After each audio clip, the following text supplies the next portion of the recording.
didn't see you there. Welcome to my drunk fanfic reading thing. Oh, how's it going, Shadow? And hello, Cody. Well,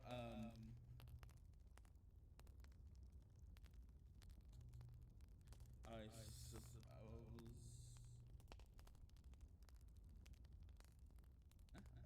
Let's get started, shall we?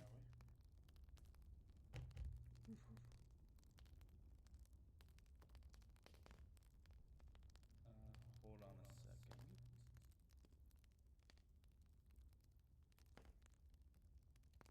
Sorry. Oh. I'm trying a new setup, so I'm trying to get my voice. Oh, I will add that to the list. And hi, how's it going? The smoke.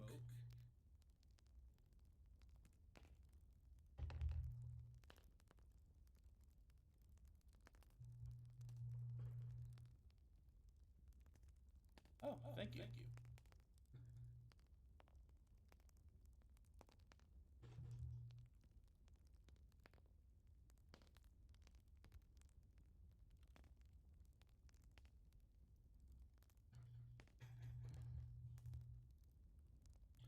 All right, let's get started, shall we? Ow.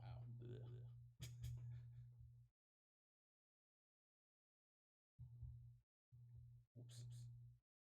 I pressed the wrong button.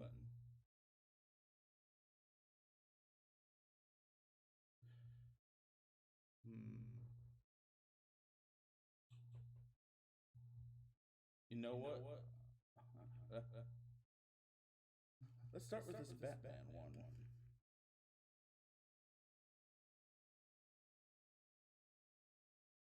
Oh yeah, hold on 1 second.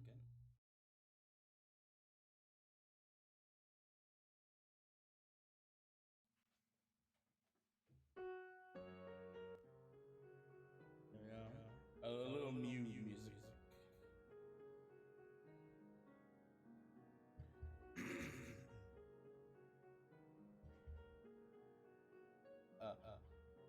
How's my sound, everybody? Am I too loud, too low?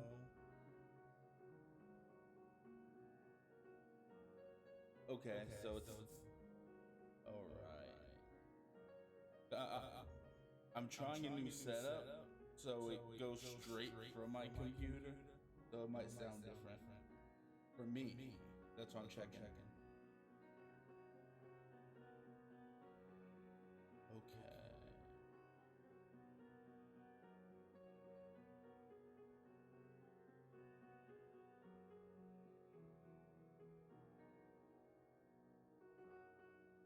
Let's see.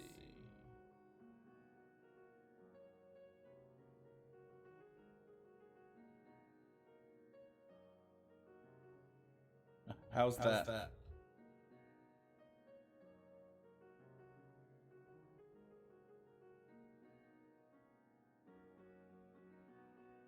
Okay.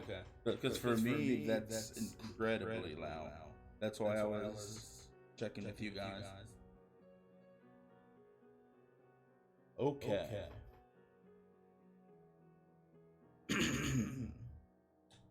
Let's begin. Batman. Inner question. Batman was zooming along on his Batmobile, enjoying the scenery, thinking to himself how fighting crime is really the #1 thing to do. The life of Batman was a lonely one, but someone needed to do it. Suddenly, he heard on his Bat radio, "The Joker and an unknown accomplice have taken the Gotham Mall. Please help us, Batman." Just when I was getting comfortable, thought Batman with great merriment. Batman put the pedal to the metal and zipped to Gotham Mall, a popular place for shopping and food. When he arrived, he saw Commissioner Gordon waiting for him. Batman, I am sure glad to see you. The Joker is at mischief again. His wiles are clever indeed, said Commissioner Gordon with tired vigor. Yes, Gordon, but my wives are clever. Leave it to me, said Batman knowingly. I would come with you, Batman, but I am old and broken down and need a heart transplant, said Commissioner Gordon.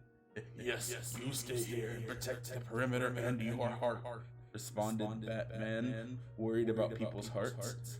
I wonder if one day I too may need a heart transplant, he thought to himself.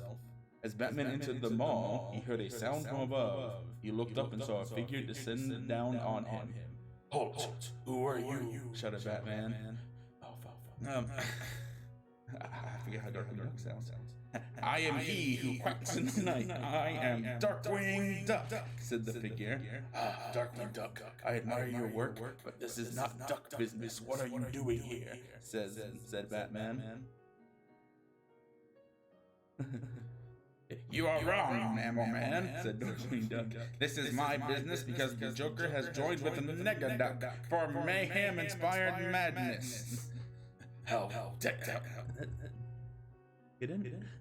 it, responded Batman. You must find them before they ruin shopping and worsen the economy. Meanwhile, in the Joker's throne room in the Gotham Mall. Look, Negaduck! There they are! Soon the plan will be completed and they will never be able to defeat us again, said Joker with omnivorous intent. Oh, damn it. There's too many voices. Yes, with our homo erection gas we got from Scarecrow, we will turn Batman and Darkwing Duck into gay homosexuals. Fuck. Echo down. Echo? Echo. Hold on a minute.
Is the echo still there?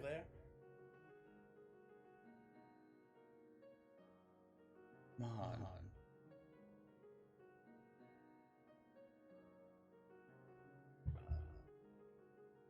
Okay.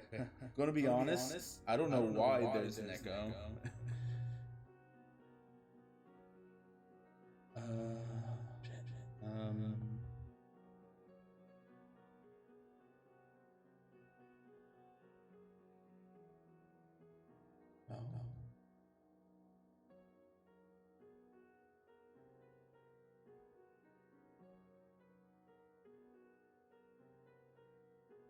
What it could be.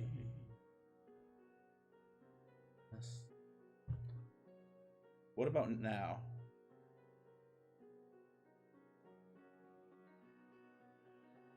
I might have found the problem.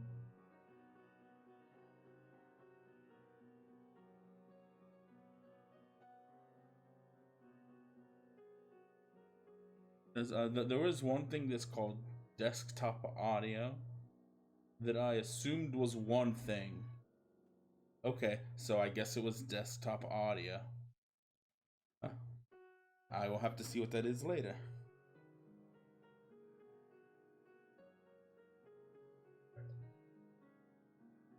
Whew. Yeah. My drink for tonight is peanut butter whiskey, which I didn't get any mixers, and when straight is a little much. Anyway, now back to the depravity.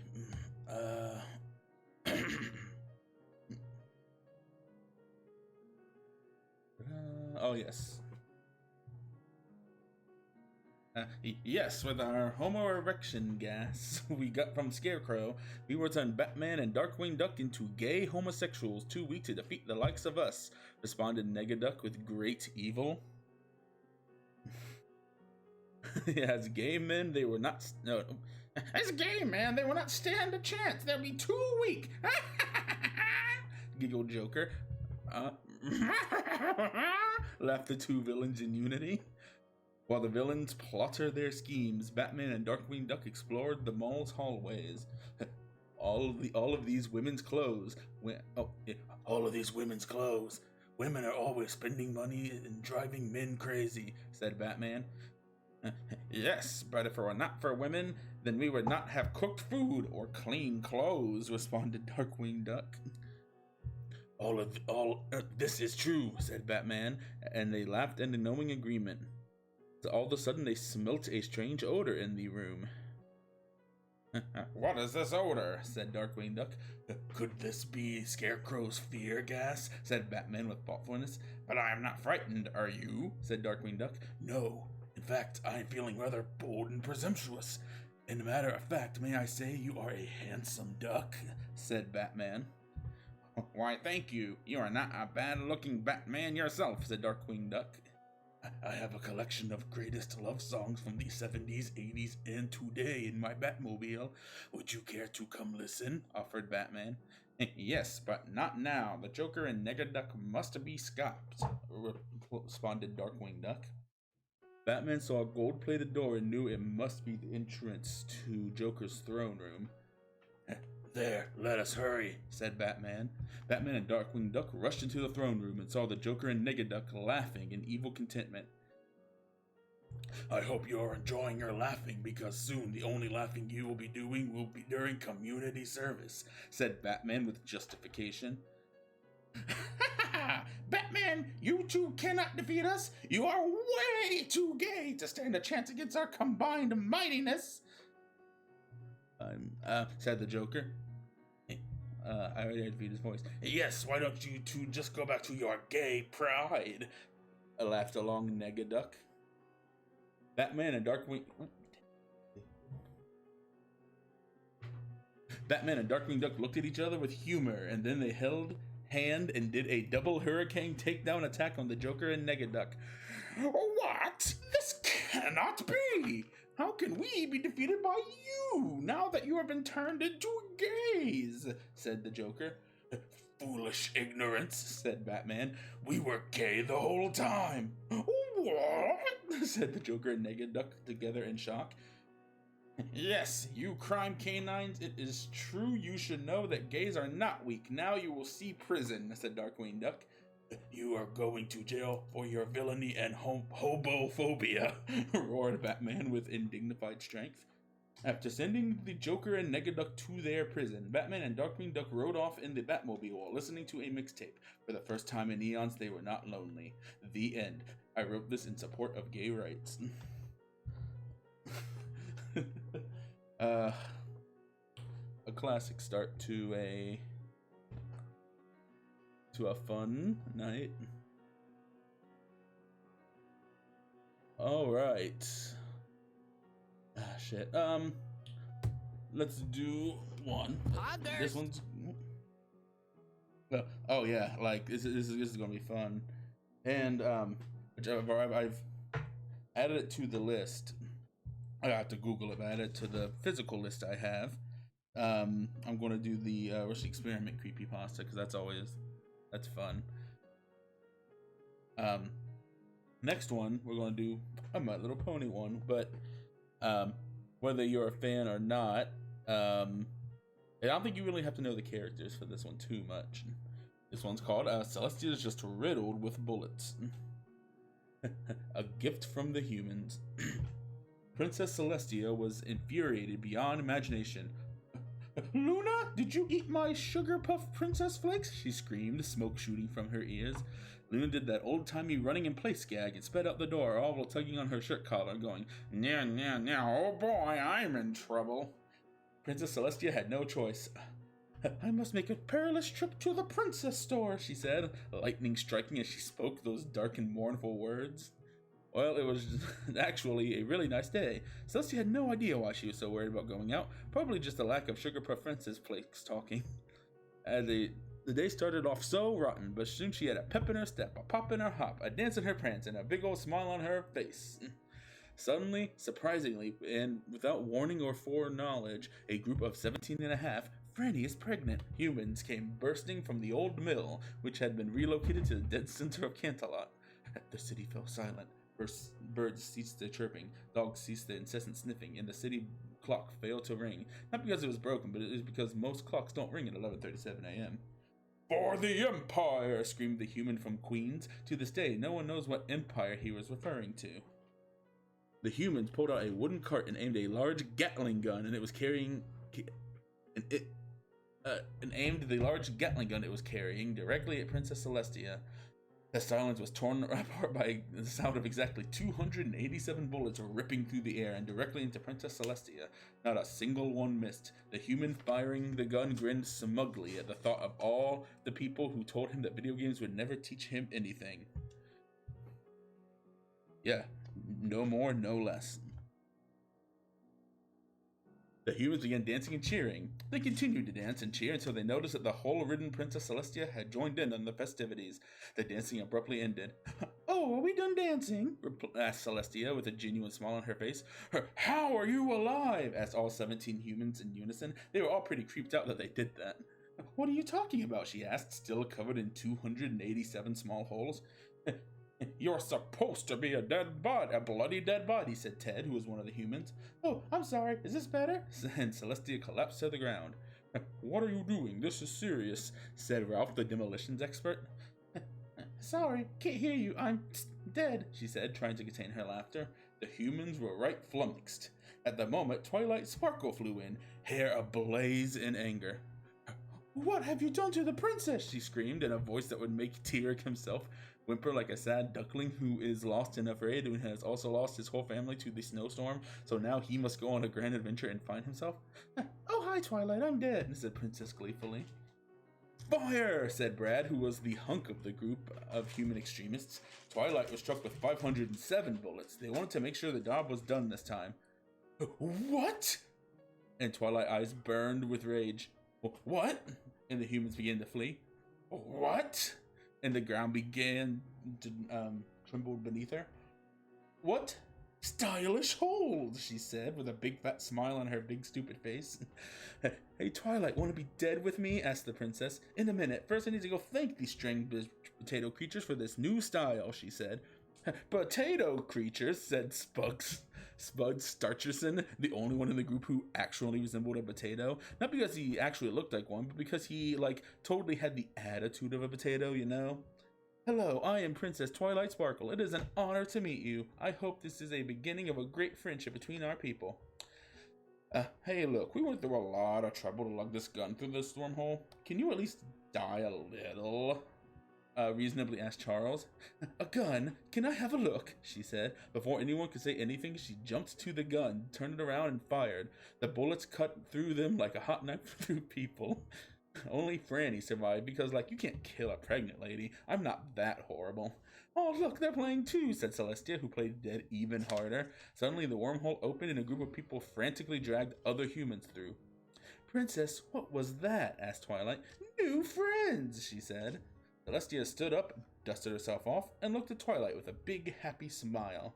Those creatures brought us a great gift, she said, pointing at the black holes all over Twilight. It would be rude not to return the favor. So Celestia had her guards bring the gun to Twilight's lab. They figured out how to reverse engineer the amazing device. After months of work, she was able to use particles on the gun to reopen the wormhole. That's how science works, right? You just dust for particles? My little ponies, it is a great day in our history. Today we shall open the doorway to new friends. Today we will show these creatures just what we are made of. We are ponies. We are friendship. Go show them how much we care, speech Celestia, the original Gatling gun mounted on her back. The portal opened and thousands of ponies poured through. They shot everyone they saw on sight. No one would escape the magic of friendship. Princess Twilight, this is all thanks to you. You are truly the princess of friendship, said Celestia with a wink. Twilight smiled and blushed. That was the end of the human race. None survived. Well, except Franny. You can't kill a pregnant woman. The end. Been a while since I read that. It's classic. Classic, I tells ya. Oh no, they're not immortal. They're just immune to bullets.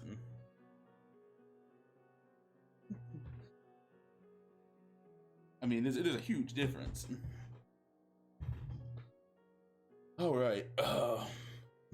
Which one to do? Yeah, you can't. Like, it's not cool. Whew. All right, and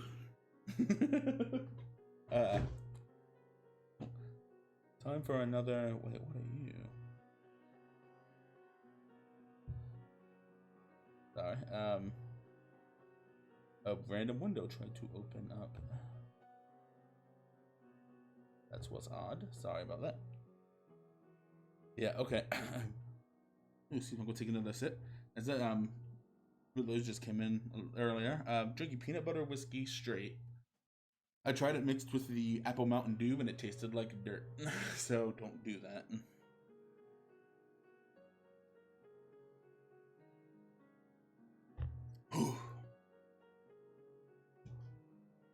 All right. Friends Lost Episode.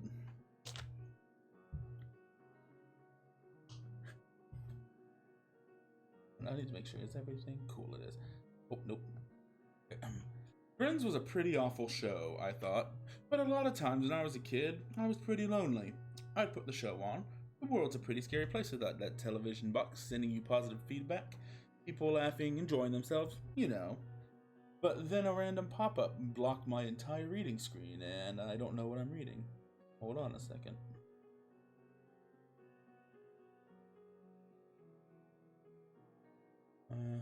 Okay, you know. There are 2 episodes of Friends you've probably never seen. You've been watching that show for years, but you've never noticed them. The intro would show a dark figure, sometimes standing behind furniture, sometimes a leg would be sticking out of the door. You'd think it was a stagehand, but it wasn't. This particular episode I saw is titled, The One Where Chandler Realizes He Has No Friends. The intro was the weirdest. I got my hands on the DVD of this Friends cut from a person who worked at NBC. She told me explicitly that it wasn't a comedy episode. She said, don't laugh at it, don't watch it for more than 15 minutes, and destroy the DVD once you've burned it. She told me very explicitly to either burn it or submerge it in abrasive fluid. Under no circumstances was I to cut the DVD open. That's a lot of hooey. What was it? The Land Without Brains is more like it. Anyways, the intro is a little odd. The song plays as normal. So no one told you life was gonna be this way. But after that line, there's no singing. The sound runs on dead air and the sound of a forest landscape. The friends are having their zany antics, but something is in one of the windows of the buildings. I had to pause the tape to see a weird figure was dancing with them. The actor who plays Ross looks over at it as though he has tears in his eyes. It's impossible to tell what the figure is at this point. The episode starts really fucked up.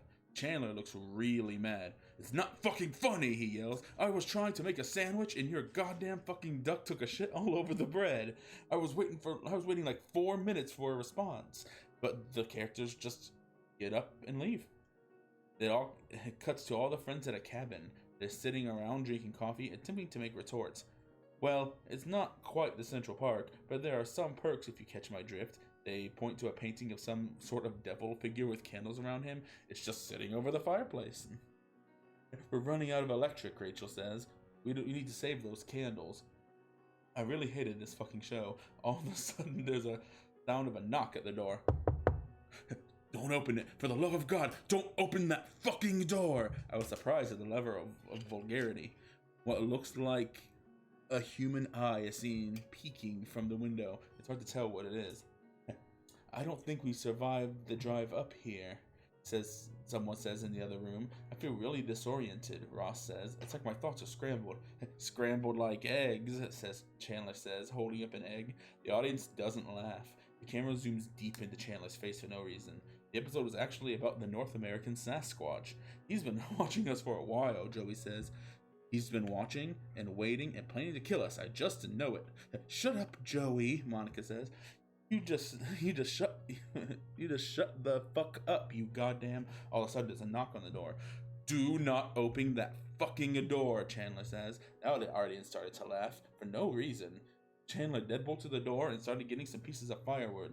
He hacks them into blocks and starts boarding up the windows with them. We'll be safe in here, Chandler says. Away from Sasquatch. Just let me in, the voice says. It's cold out here. I just want to come in and cook some dinner. The next part's really fucked up. Monica starts staring around the room until she notices the camera is filming her. She walks up to it and opens her mouth. It took me a while to realize what she was doing. Someone had taken her tongue. As a matter of fact, the more I watched her speak, I realized it was an overdub.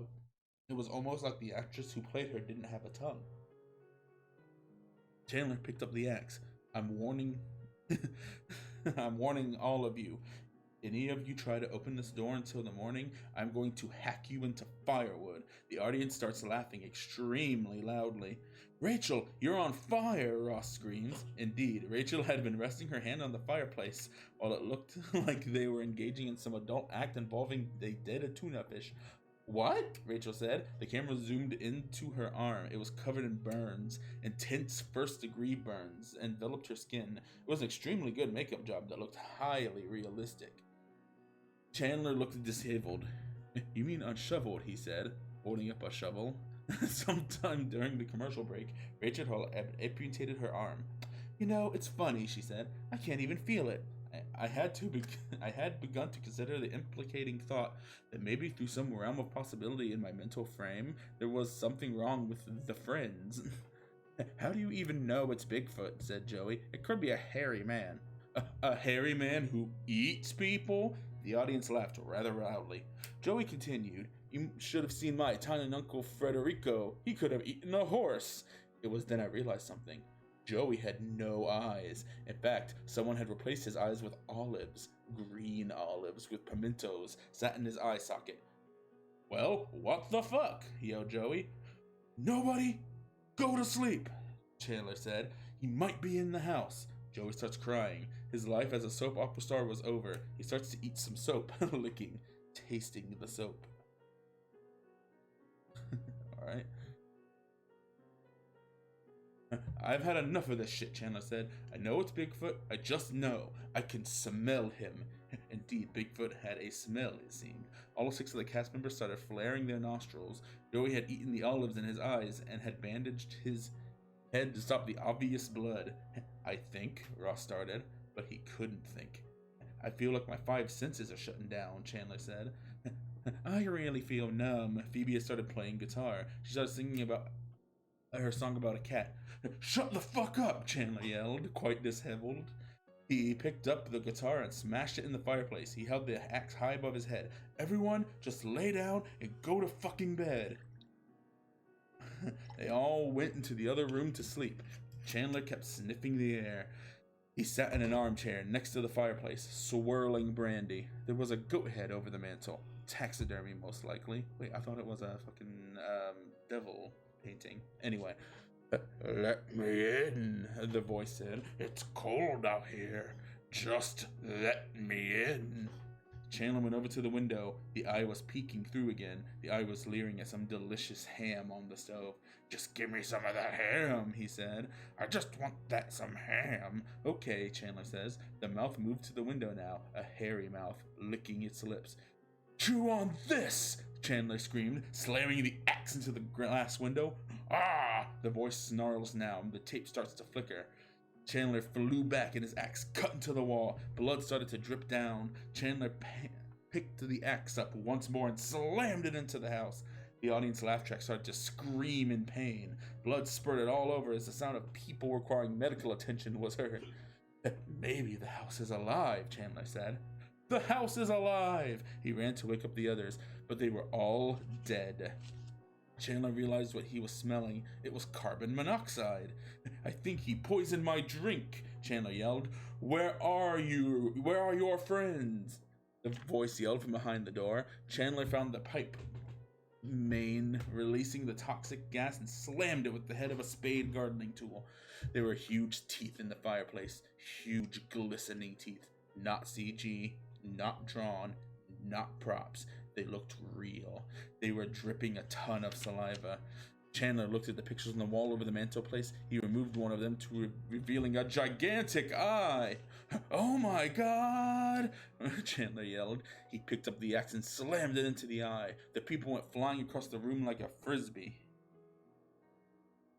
Formaldehyde and a sewing kit was all Chandler needed to stay sane. I was kind of disgusted by this next scene. Chandler had sewn their lips shut, replaced their eyes with marbles found in the closet, embalmed their organs, cleaned their pants, most of them had shit themselves, and propped them all up at the dinner table. Chandler smiled. He hadn't shaved in weeks. He started drinking coffee and engaged in witty banter with his taxidermied friends. It wasn't the same. None of them could respond. Some of them slumped over, and a few just outright fell on the floor. "Oh, looks like you fell there, Rachel." He goes to pick her up and find her arm sore is now covered in maggots. Chandler is really mad now. "You know, friends do things for each other. Like, friends do each other for... Yeah, man. You know, friends do each other... Man, I cannot say this fucking word. You know, friends do things for each other. Like pulling you out of a car crash after speeding 70 miles down the road. But dear..." "Come on, little buddy," the voice said. "Open the door." "I'm not opening the door for you, goddamn Sasquatch." At this point, I removed the DVD. I tried burning it as per a friend's instructions, but it was flame retardant. Indeed, it would not burn. I submerged it in extremely abrasive nail polish, glue, and urine. The DVD was burned to a crisp. I put it in the DVD player to test it, but to my chagrin, it still played. I mean, sometimes. Still play. When I started the DVD menu up this time, it started playing the episode. But who knows how much time had passed or where I was. I had been about 25 minutes in. But here the scenario was completely different. "Solve my riddle. Solve this riddle for me, and I may set you free," boomed the voice. It was the rhyming Sasquatch. "Okay," Chandler yelled. "I'll play your sick game." Chandler was hesitant and clearly disabled. "Count up the silverware, multiply the beds, add up the windows, or I'll take your head." That wasn't even a riddle. Chandler did just that. He took the silverware from all the drawers in the kitchen, counting 15 pieces. The bedroom had 4 beds. The house seemed to have 9 windows. Chandler said. He did the math. 15 times 4 equals 60. 60 plus 9 windows equaled 69, he said. 69! Oh God, he screamed. 69! 69! "Don't mind if I do," the Sasquatch man yelled. The next part disturbed me most of all. The end of the tape was just Chandler and what was clearly a man in a Sasquatch costume engaging in intense fellatio with each other in the 69 position. It went on for what looked like 40 minutes, just before I took the DVD out because I was nauseous. It was still on my shelf somewhere. I don't want my friends and family to know that I own a gay porn that can't be destroyed. The end.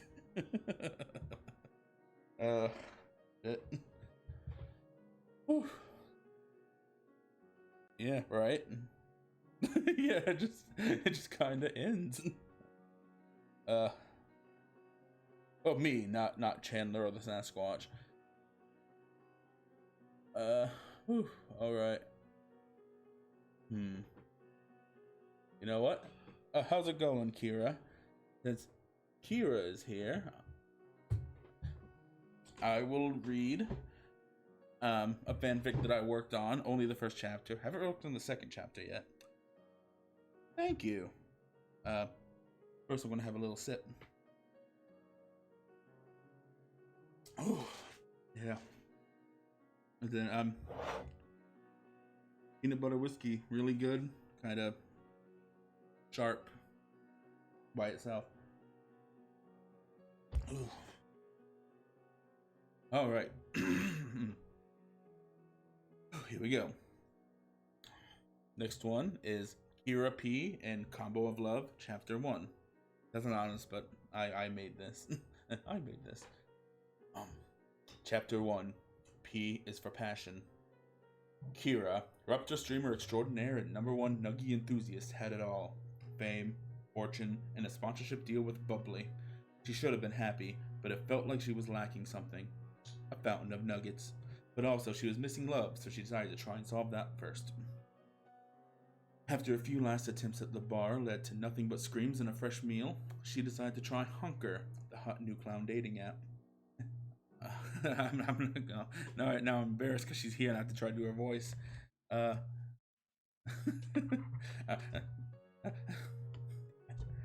This is exactly what I'm looking for, she screeched happily.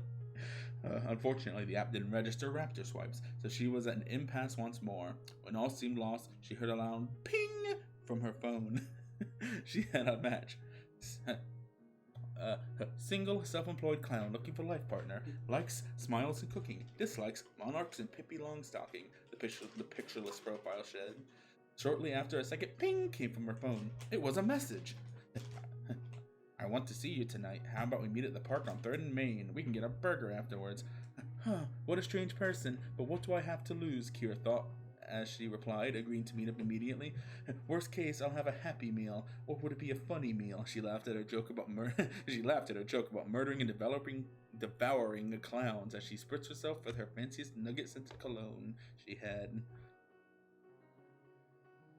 She ended up at the park a short time later, her natural sprinting speed of 25 miles per hour helping her swiftly get to the meeting point. Looking around, she noticed it was a busy day at the park, and she was concerned that she wouldn't see her date. A couple minutes later, she realized how silly this was when she saw him, the canonically 7-foot-tall visage of the Ronald McDonald. Oh my god, there's no way I'm going on a date with the dreamed about Ronald McDonald, inventor of the McNugget, McFlurry, and McWhopper, she thought, suddenly getting very nervous. As he stood there frozen, he looked her way and waved, running over to her. Hello, Kara. Are you ready for our McWalk around the park? He asked, handing her a 20-piece McNugget bouquet with dipping sauces for leaves. Yeah, she replied, very nervous. This is one of her greatest idols, and they were going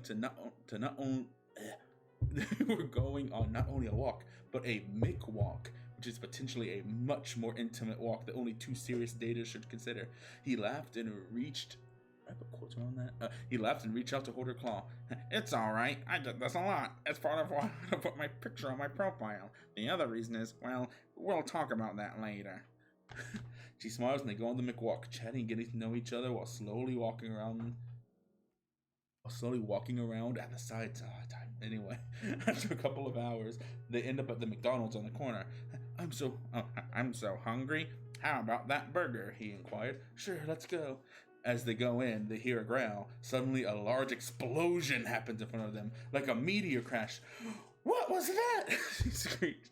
Well, remember how I said there's 2 reasons I didn't have my profile picture on Honker? The second is that I have several very jealous exes, and one of them is right here. You didn't think to mention that earlier? Kira yelled. I thought it was a second date conversation, he said, a bit embarrassed. The smoke from the crater started to dissipate.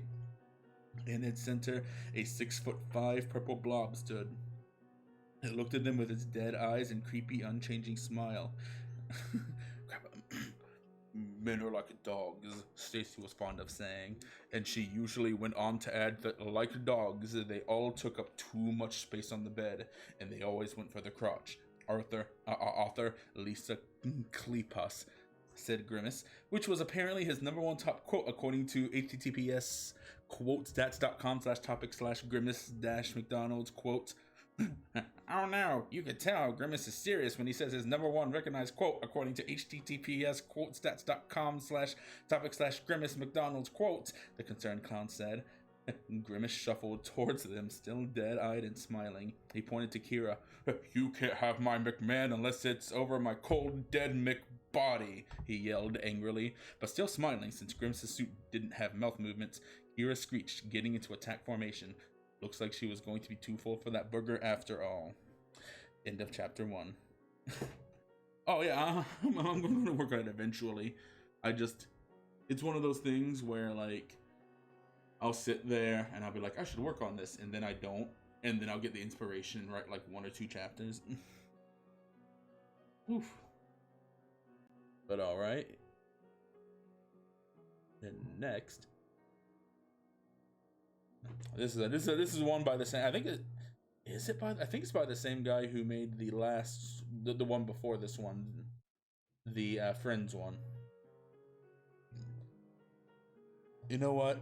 For you, I might consider putting in a clown board, and I might. Okay. This is called Bob Ross Lost Episode. Do you remember Bob Ross, the legendary painting? Do you remember Bob Ross, the legendary painting extraordinaire who would show you how to dab at mountains and create beautiful imagery and the joy of painting? Well, I know, before I start telling you the story, you're probably not going to believe me, and that is fully understandable. But the truth is that Bob Ross had one. The truth is that Bob Ross had a program, because that wasn't just me, that didn't air because it was deemed not safe for television. Now, Bob was a very kind and gentle man, but he had a dark side not a lot of people knew about. I actually acquired the VHS The Grandeur of Summer by accident in the late 90s. I'd ordered the Bob Ross collection on VHS, but this particular tape was not part of the tape set. A few weeks after receiving the tape, I got a call from someone at an undisclosed phone number asking me to return it. I agreed to, but since the tape was not sealed in plastic wrapping, I deemed it appropriate to view it first. Thinking that it could cause no harm to my mortal sanity, boy was I wrong. Now, let me start by saying that I really am a huge fan of Bob Ross, and I think that his painting skills are 1 in a million. But what I saw advised in this tape was nowhere near the realm of anything that you would consider quality television, nor did it teach you how to paint. At best, it was an instructional video, but at worst, well, you'll understand soon enough. The episode started as normal, with quality lounge music meant to relax you and invite you into the process of painting beautiful mountains, skies, trees, and valleys. Bob Ross was there. He looked a little different, but I couldn't quite put my finger on it. He smiled warmly, welcomed me to the joy of painting, and advised me to get an ice-cold glass of lemonade before I started viewing. I did so, having a full picture of ice-cold lemonade in my fridge. My favorite. I poured myself an ice-cold glass of the quality fruit drink and sat down on the sofa, putting my feet up on my brand new ottoman. I'd paused the video earlier, so now I hit play to continue viewing from where I had paused it. The tape began. He told us to take our time and work at our own pace. He told us that we would soon experience the joy of painting. He listed all the supplies needed, including a 2-inch brush and a liquid white. What I found strange was that hydrogen cyanide was also recommended. Well, I thought nothing of it, knowing not what that was at the time. Bob Ross's supply list stayed on the screen for a full 5 minutes before finally fading. He smiled, winked, and began painting. He started by fanning some blue mountains, painting some soft peaks, and putting some snow on the little mountain. He took a tiny little roll of paint and made it some hills on the mountain. Just let it float right down the side of a mountain there, like a corpse. Wait, what did he say?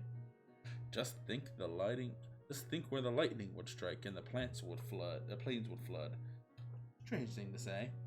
Beautiful hills, delicate touch. He continued painting mountains using his brushes to mix and blend paint. I now noticed that there was some red on the canvas. Now we're going to put some blood on the edge of this little mountain.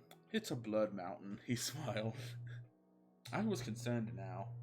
What the hell was Bob Ross talking about?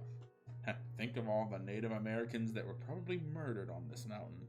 Never mind the other people who were stranded there and died, and all those animals eating each other on pretty little blood mountain. I was confused now, a little frightened. Maybe spooked. He dragged the knife down to the side to finish the mountain. Mountains looked beautiful from a distance, but if you look up close, they're covered in dirt, mud, and shit. He smiled. Everything is shit, but beautiful mountains. I was really concerned now. The magic of a knife, he said, pulling strokes left and right. It can be used to paint mountains or stab someone. I now noticed that his hair was a little blacker than Bob's usually was, and his salt and pepper beard was more peppery. His afro also looked a little loose. Now let's paint some perfect, clean fields. Fields of clean, orderly meadows. Meadows that are perfect. No weeds in the meadows, just clean, nice, neat meadows. What the hell was he talking about? You see, if you don't take care of the fields, all kinds of terrible things grow. That's why there's blood. He painted a little corpse on the floor, and that's you. He spent 5 minutes washing the brush. Just beat the devil out of that. He began creating a mist at the base of the foothill, slamming the brush against the water. That's not good enough, is it? He said angrily. My painting just isn't very good. He was agitated. The mountains are uneven. He was irritated now. Uneven mountains are natural, but not in my nature. He picked up the canvas and slammed it on the floor so hard that my ice-cold lemonade made a ripple.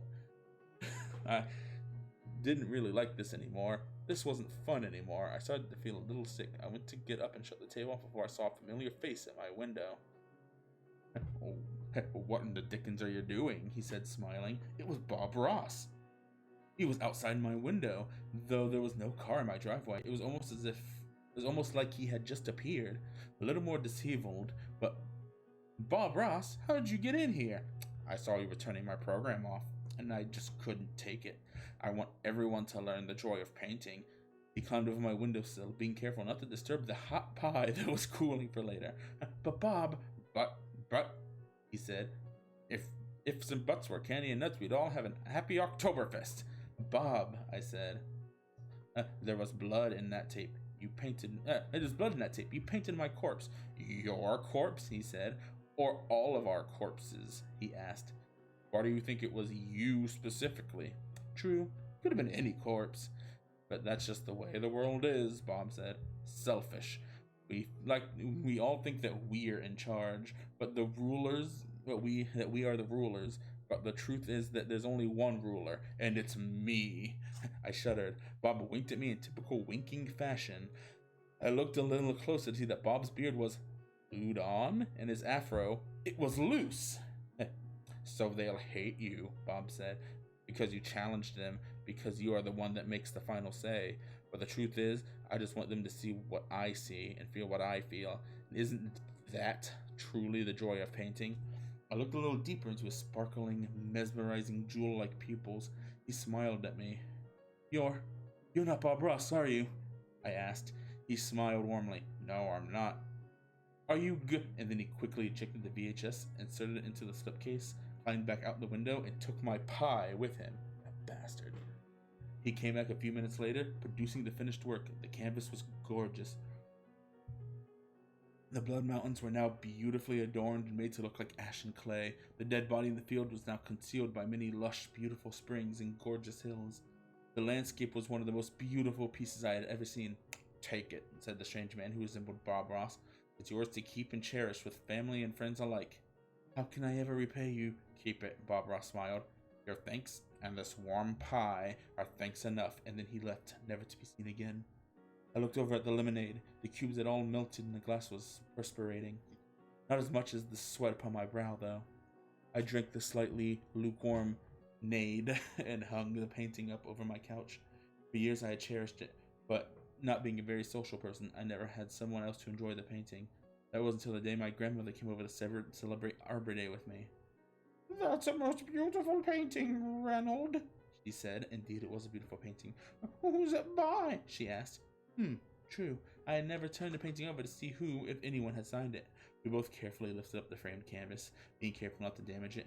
We peeled back the back panel of the picture frame and looked carefully at the name imprinted on the edge of the canvas.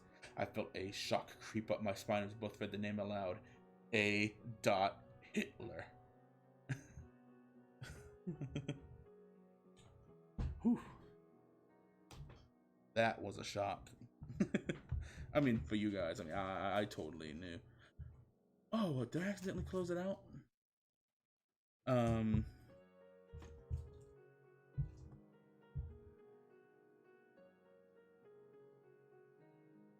I need to get my at least first Garfield one up for...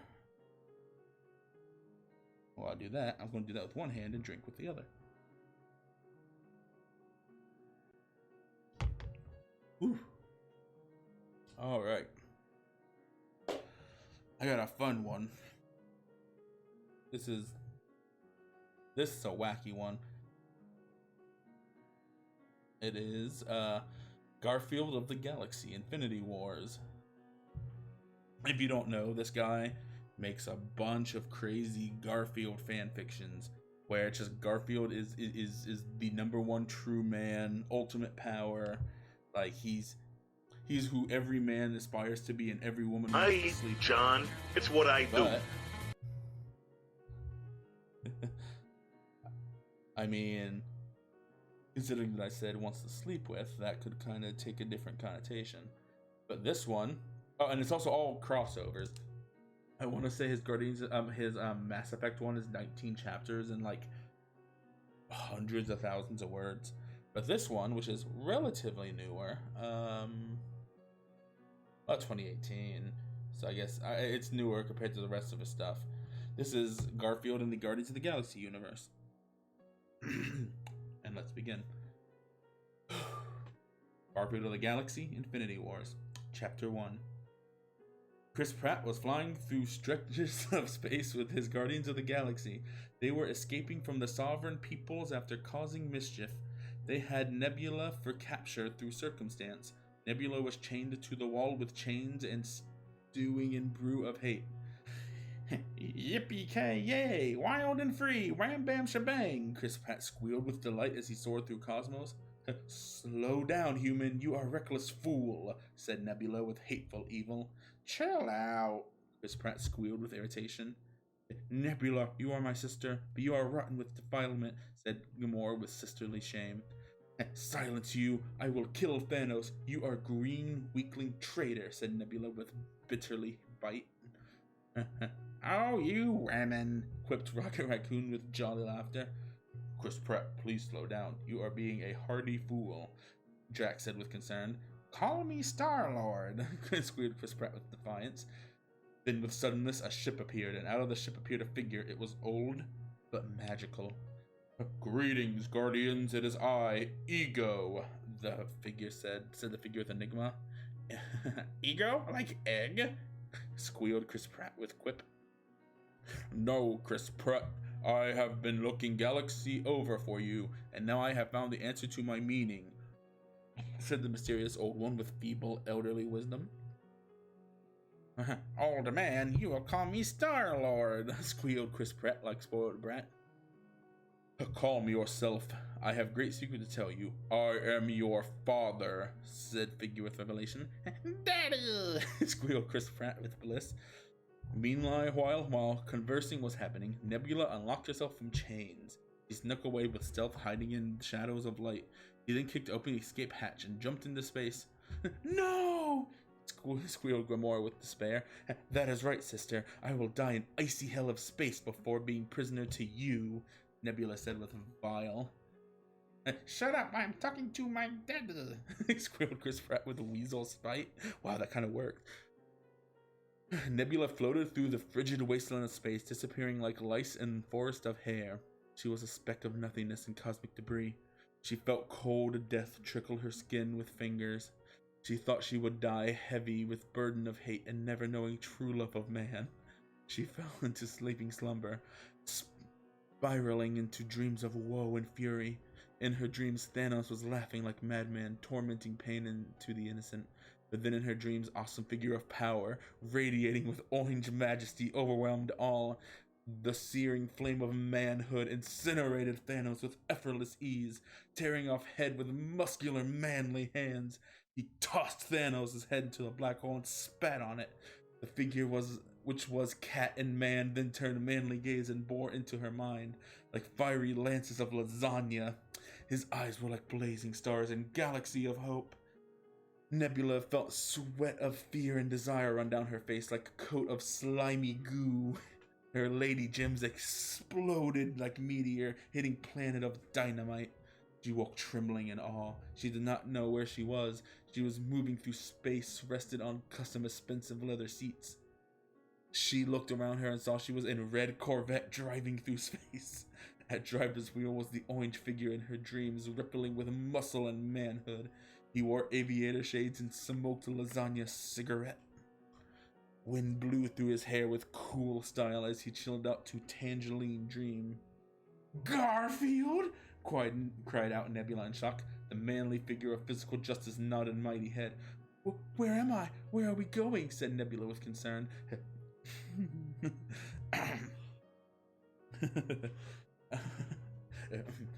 You are in safety. I have found you in deepness of space, floating like a balloon in a bath, said Garfield with a masculine stoicism as he puffed Lasagna's cigarette. I'm taking you to my planet. But I have no time. I must kill Thanos, Nebula said with objection. Relax, ragamuffins. In my planet, you will find a knowledge of pleasure. Sit back and let the man drive you to ecstasy, Garfield said to Nebula with universal truth. Garfield drove on through blackness, cutting through space like a knife through liquid air. Lights of a red Corvette seared through darkness like torches of enlightenment. Nebula saw wonders of universe like stars and planets. Then over an horizon she saw greatest wonder of all. It was a massive glowing orb size of 3 suns. At closer coming she saw it was a great mighty planet filled with fields of green and seas of red. What is this? Asked Nebula with bewilderment. I have searched the universe for a planet to call home, but found none to match my majesty. So I have built planet with these 2 hands, Garfield said with truth. Garfield nosedived his red Corvette through atmosphere of planet. He soared through continents and oceans. He flew over continent bigger than Earth and Mars and filled with giant tree with red bark. On branches were cities filled with sexy ladies walking around and dining on fresh lasagna. That is tree of rebirthing. It is watered with blood of my enemies. Like my fists, it thirsts for evil blood and will never be quenched, Garfield said with explaining. With death of evil, lovely ladies can frolic with joy and know pleasure of lasagna. That is magical, said Nebula with impressment. Garfield and Nebula then flew over a massive pyramid of skeletons. That is the pyramid of fools. I have built it with skeletons of boneheads who defy my justice. It is a monument to ignorance. Only when pyramid reaches past the end of the universe will all ignorance be destroyed, said Garfield with pride. The Great Pyramid shone in sunlight, beaming with glory. Garfield then flew past more red oceans, which boiled with heat and steam. Sweet smell of beauty came from red-hot oceans. Then over oceans, Garfield came to giant floating island the size of 20 Earths. On floating island was city full of lights and skyscrapers. At city center was mighty palace that shone like a light bulb on 4th of July. What amazement, said Nebula with astonishing. It is my summer castle. Come and see, said Garfield as he flew down to the castle. In Castle Island, thousands upon millions of spaceships soared from outer space and landed in docks. Out of spaceships, sexy ladies came out with disembarking, giggling with joy and excitement. Why are these ladies here on spaceships? Asked Nebula with wondering.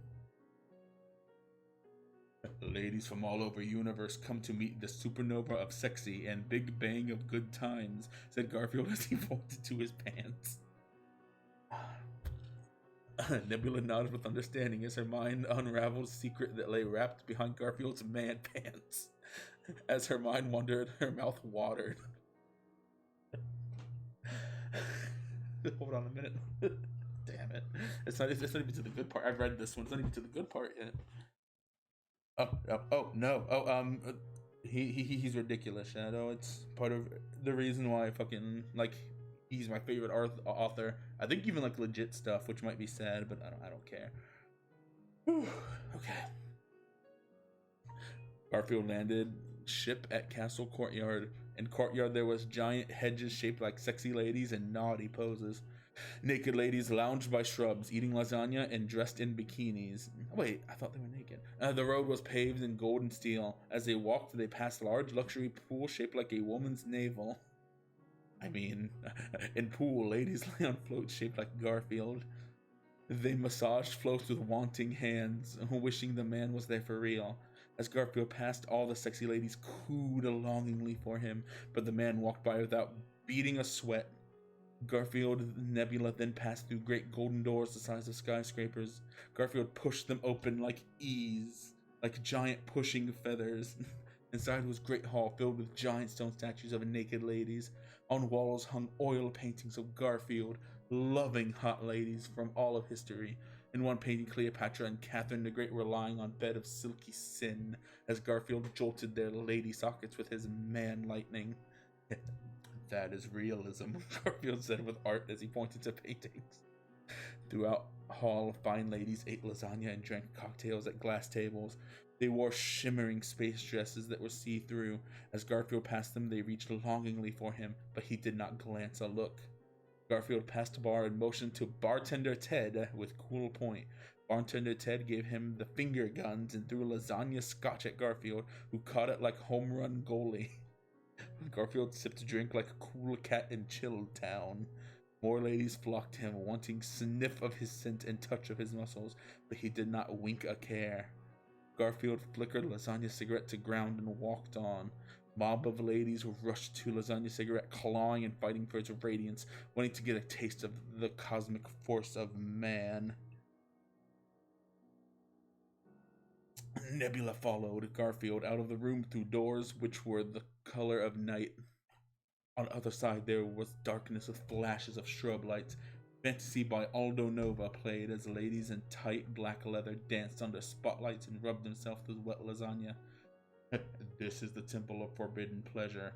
In it, fantasy becomes reality, Garfield explained with guru words.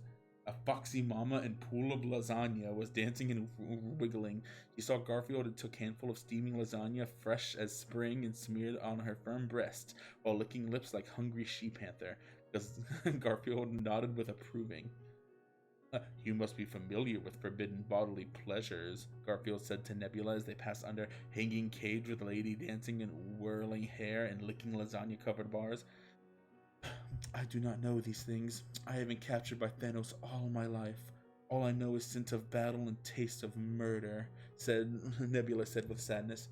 Taste of murder is rich, but like lasagna, it must be chewed with virtue. Killing of evil is righteous, but death of innocence is vile, like flies making love on rotting meat, Garfield said, with the learning of lifetimes. Nebula followed Garfield through the Temple of Forbidden Pleasure, seeking sights unseen and thoughts unknown. Her mind and heart were filled with mysteries. Garfield pointed to sexy six-armed, eight-legged alien babe. She wore a black leather bodysuit and held paddles in all hands. With paddles, she spanked the naked ladies who laid on beds and screamed in ecstasy, enjoying their spanking pleasure. Garfield gave her a thumbs up. Oh yeah, it's Guardians of the Galaxy, yeah. Fuck, you won't forget. It's also Infinity Wars. You won't forget it later. I cannot, man. Like, I forgot how long this one was, but I'm loving it. Garfield and Nebula passed through Iron Gate and entered the Snap Room, where rhythm was always a dancer. Hot ladies in bodysuits danced their beats to rhythm as music poured in from boomboxes. They passed through a room of cool tunes and hot beats and entered doorway. On the other side, there was crystal stairway of spiraling, as they climbed stairs to pinnacle of heights, reaching Garfield's throne room. Garfield's throne room was filled with glorying might. Light of suns poured through stained glass windows of sexy ladies in lasagna. Flags with coat of arms of fist clenching lasagna flew in breezy wind. Suits of armor with shields of lasagna emblems stood proud. Garfield sat on his throne with majesty of a real man and snapped with style. At snapping, servant dressed like sexy French maid came with lemonade. Please enjoy relaxation, Garfield said with calmness. I'm sorry, Garfield, I cannot stay. I must go hunt Thanos, said Nebula with regret. Thanos is oversized baby too big for his diaper. He tries to put on big boy pants, but they fall off in mockery, said Garfield with dismissal. You are wisdom, Nebula said with enlightenment. A servant then appeared with suddenness. She approached and knelt with respectfulness and spoke. I'm sorry to be interrupting you. I'm sorry to be interrupting you, Garfield, but we have a visitor. It is Thor. He has come from Asgard to challenge your manliness, Servant said with respectfulness. What's tomfoolery? Garfield bombasted with a paw. It is true. He will not leave until he has faced you in battles and taken title of Ultimate Man, the servant said with apologies. So be it. We will meet in Colosseum of burning fury. It is needing coat of paint and Asgardian blood is perfect color, said Garfield with judgment. Garfield went back into chambers to prepare for execution of the fool. Nebula followed servant to Colosseum of burning fury, where crowd sat where crowd sat in seats waiting for top-notch show. They cheered, Garfield, Garfield, waiting with anticipation for the hero to arrive. In the suddenness, doors in the front opened and Thor entered fighting arena. Crowd booed him and threw tomatoes and bananas, and he sulked with frowning. Why do you boo me? I am Thor, great and mighty hero, sobbed Thor with sorrowful tears. Great and golden gates opened with booming. Out rode Garfield on custom Harley Davidson motorcycle. He wore cool leather jacket and jeans with boots of stepping. His Harley revved like bull in heat as he rode into arena. Crowd screamed in cheering joy, and ladies threw flowers and underwear at the man. Garfield stopped in middle of arena and got off Harley to face the weakling. You are a newborn toddler who sucks his thumb and dreams it is gold, as Garfield said to Thor with contempt. Silence, Garfield! My father Odin sent me to find real men and challenge to cosmic battle. Only them will I prove worth, Thor yelled with defiance. Your father has sent you on errand to hell. You beg death to dance and spit in fate's face, but I will give you greatest gift warrior can give to the other, a gilded chariot to the hall of the dead, said Garfield with stoic wisdom. Enough, base wrath of my new Mjolnir, Garfield screamed as he took out mighty hammer. Thor tossed Mjolnir with great whooshing at Garfield, making it soar like prancing antelope in savannah, but Garfield did not flinch a wink. He caught hammer with powerful grip and stared at it with eyes. What? Only worthy can wield Mjolnir, cried out Thor in despair or rage. Garfield scoffed with laughing. He raised up hammer like featherweight pillow and tossed it in the air with meteor power. He then took out his desert eagle and aimed at Mjolnir. Here is your worthiness, Garfield said with ice-cold style as he shot Mjolnir with desert eagle, making it shatter like explosion of rainbow diamonds. No! How can this be? Cried out Thor like a milkman crying over cracked egg. Fuck. Your toy hammer is crutch for your spineless body. Without it, you quiver like jellyfish in autumn breeze, Garfield said with solemn teaching. Garfield then approached Thor with swagger of majestic masculinity. Every step quaked with rumbles and stars and galaxies distant exploded in awe. Thor looked up into Garfield's eyes, which were blazing infernos, and saw the coming and unbecoming of universes. Sweat like frozen daggers rained on face as he saw destiny of truth. He saw himself in Garfield's eyes, squealing in terror of cosmos. He then saw himself rebirthed out womb, which was serpent's mouth, and blood gushed out like ketchup. But blood was not blood, it was lasagna. So it is truth, Garfield said with enlightenment. Tears filled Thor's eyes like honeydew and poured out like hot river of remorse. Garfield nodded mighty head in silence. I know now. I am pathetic worm being baked in rays of manliness. Thor wept with distraught. Please, Garfield, end my being with your righteous fury. So be it. My steel palm will crush wisdom into your mind, Garfield said as he placed palm on Thor's tiny head. He gripped Thor's very small head effortlessly. His tadpole head was like a grape overcome in sea of palm. Garfield crushed head like miniature watermelon, making shower of blood and brain spurt of blood and brain spurt like shower mush. Eyes popped out like popcorn and pieces of skull exploded outwards. In final moments, Thor felt wisdom and peace enter his mind. Garfield presented bloody wet hands, and handmaidens dressed in transparent silk robes came over with rushing and licked Garfield's palms with lustful thirst, cleaning his stone palms. Look up, pussycats. My hands are dirty with fool's blood, Garfield said with words. The handmaidens licked with slimy tongues, oily and wet like pink eels. Their gooey tongues licked Garfield's hands till all were satisfied. When hands were clean, Garfield took Thor's headless body, which was bleeding red waterfalls out of head stump. He motioned to handmaidens who brought stone bowl carved up like lasagna pan. He then poured Thor's blood inside. When bowl was full, Garfield spoke with commands to his handmaidens. Bake blood in oven of judgment and take to tree of rebirthing. Let it feed with nourishment on blood, Garfield declared with edicts. Then, out of suddenness, there was a spark of smoke. A figure appeared out of wispy clouds of fog. It was Odin. Garfield, I see you have done the deed, Odin said with observation. It is sad, but my son was not real man. He had to fall by your just hands. Garfield said nothing. A wordless silence came out of his closed mouth. His eyes were stoic mountains. He then approached Odin with a march. He stared into Odin's eyes, and Odin shook like a baby trapped in an iceberg. Garfield then took out Lasagna's cigarette and lit it with handgun lighter. He puffed Lasagna's cigarette and blew smoke in Odin's face, who coughed like a puppy with asthma. Garfield then took out cigarette from his lips and put it in Odin's bare arm.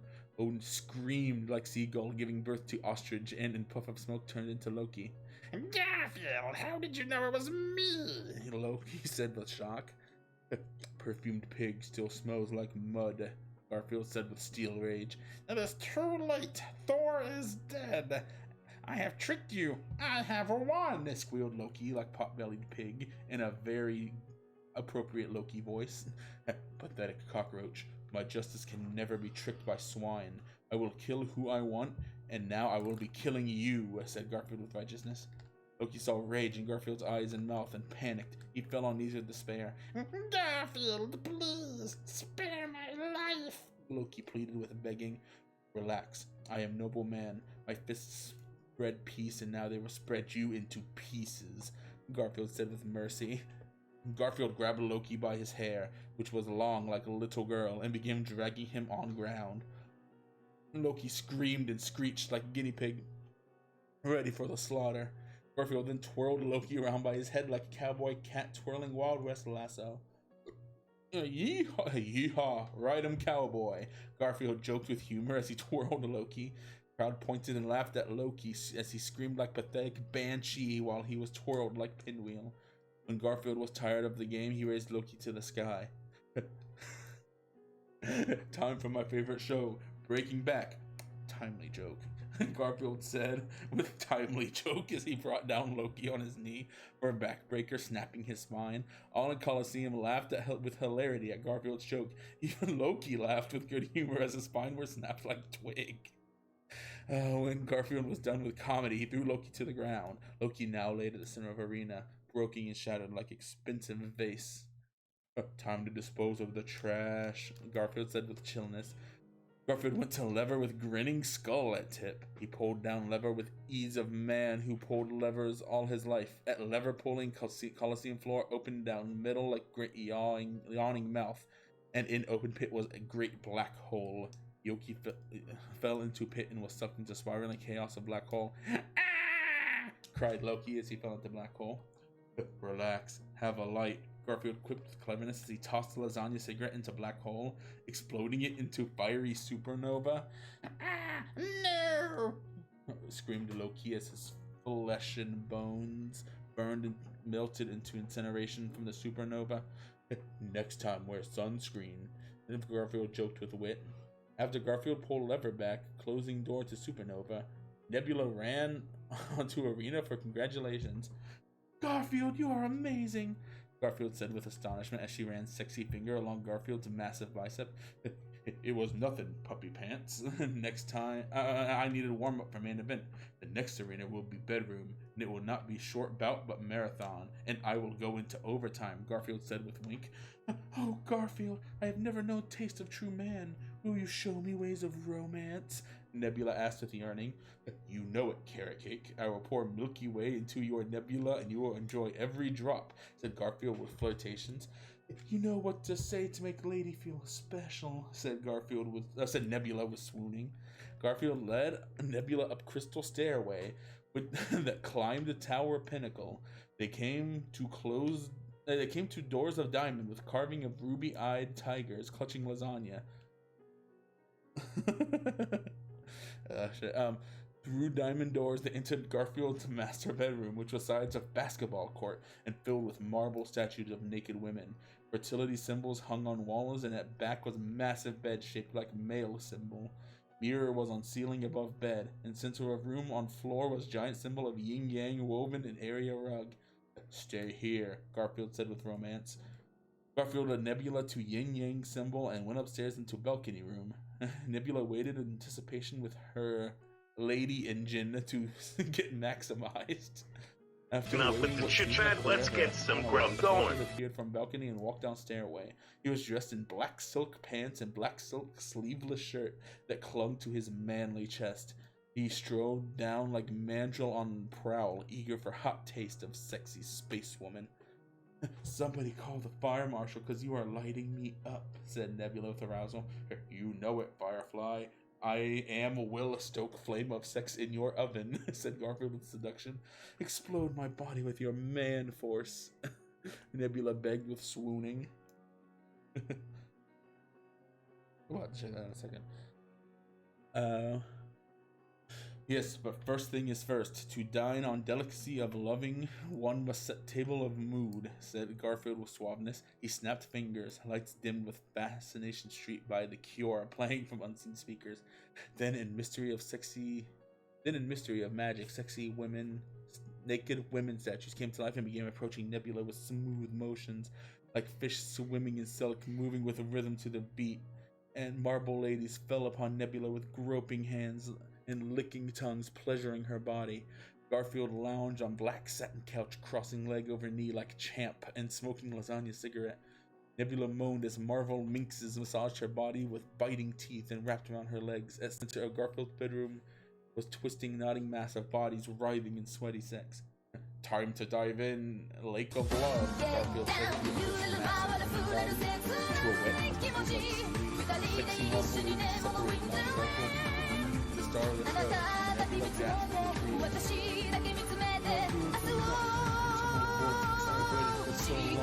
of love of man. Said Nebula with longing. You got it, Puss Boots. You have felt the yin and now you will feel the yang, Garfield said with liquid sexuality. The yin-yang symbol on the ground began to glow with green color of passion. Garfield then jumped onto pleasure pile, ready to bring jackhammer of joy into Nebula's pleasure pit. Time to feel the power of my infinity gems, Garfield said as he unhooked golden tiger buckle on silk pants. Garfield launched his lust dragon at Nebula, who embraced it with firm thighs. Garfield robed Nebula like a cosmic tyrannosaur, galloping fields of milky stars. He surged the force of his manliness into her body, pouring power of cosmic creation into her vessel of womanhood. To be continued. Author's note. If Marvel is reading this, you have my permission to use my stories for inspiration. The end. It was a bit of a long one, but like, shit, it went places. Anyway. Damn it. Okay, let's see what this is. Okay.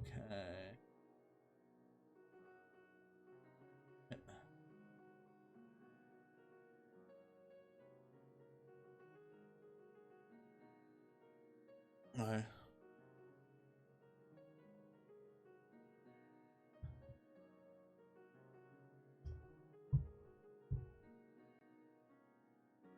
Okay. Alright, it's my computer does stuff weird. Oh, I'm gonna have this up because worst case if I need more filler, but I don't think. Boop.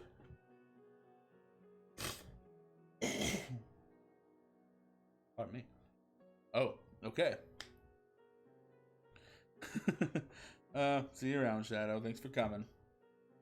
Ooh, actually, while this is loading, I'm gonna have me a little sip.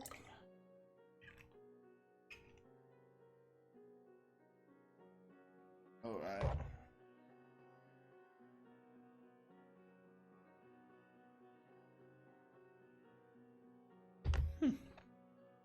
Oh, sorry. I'm drinking peanut butter whiskey, so it's a little sharp for me. Let's see. Okay, that is good to know. Thank you. How many is it? Is it multiple? Okay, so it's 3 chapters. Okay. Oh no, Isabella is kidnapped by Kang and Kodos.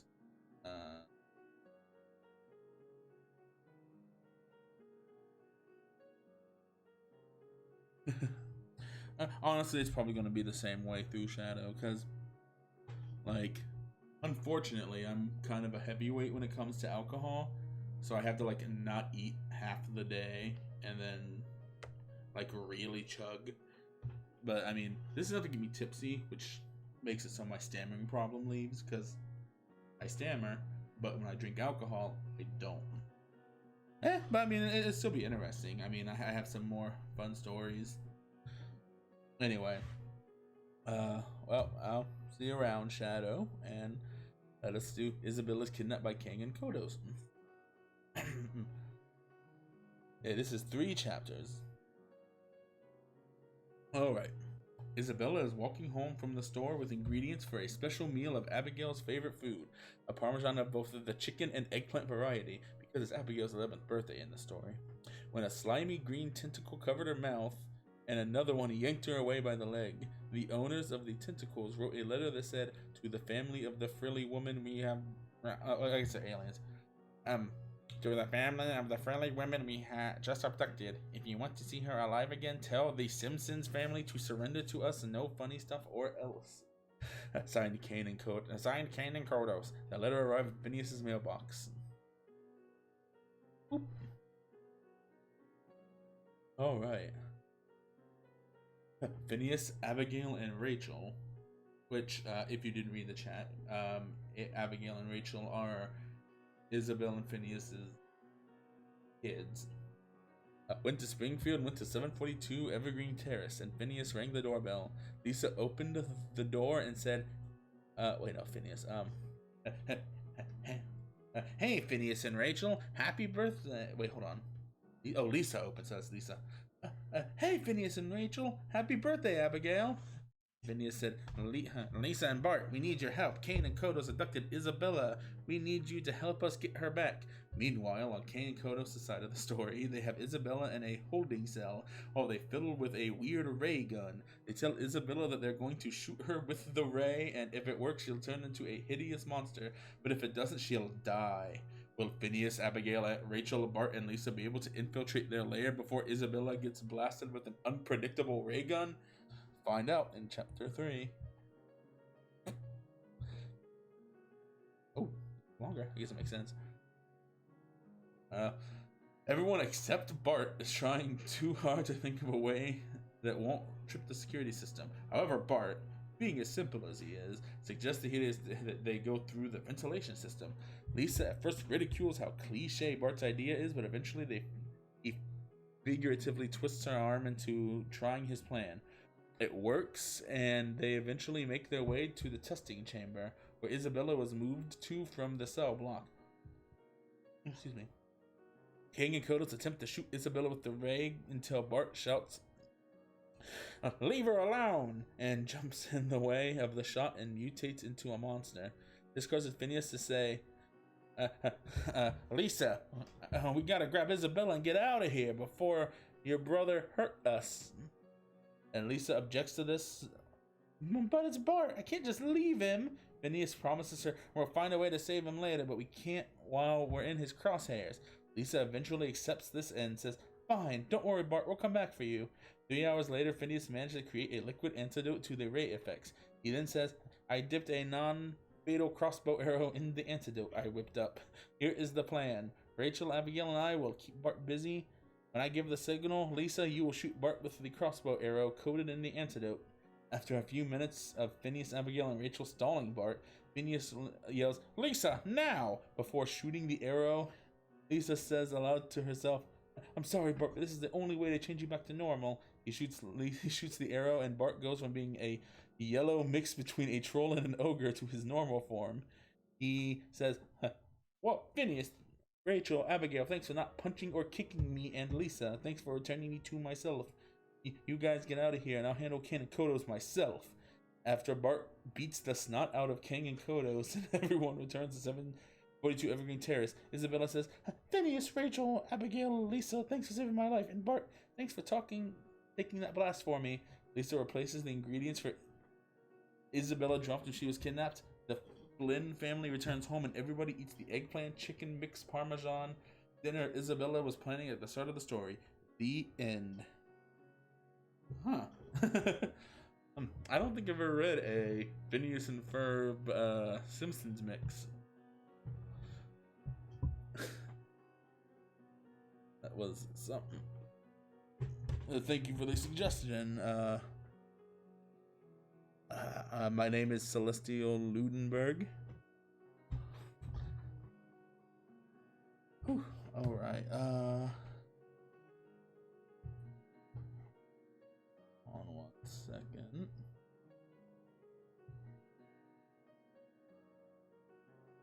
Okay. Next.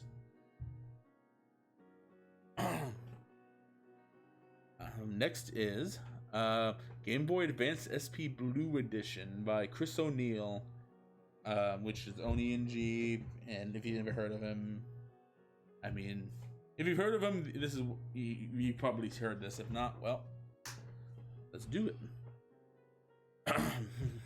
It all started 53 years ago, back when I was a fully grown little boy. One day while I was jumping through the street, I happened upon a large vehicle which clobbered me violently into a nearby window. After getting my bearings, I looked up to see a young boy with a Game Boy Advance SP Blue Edition in his tiny little hands. I had always dreamed of owning a Game Boy Advance SP Blue Edition, but my family could barely even afford gold. He looked up at me with those big, vibrating eyes. His two lower teeth quivered in confusion. Mama, he said softly. This is my chance. I ran at him, screaming and stomping my... Wait. Oh, I think there's actually fucking links with this. That's amazing. And this was my chance. I ran at him, screaming and stomping my feet, scrambling his brain in sheer confusion.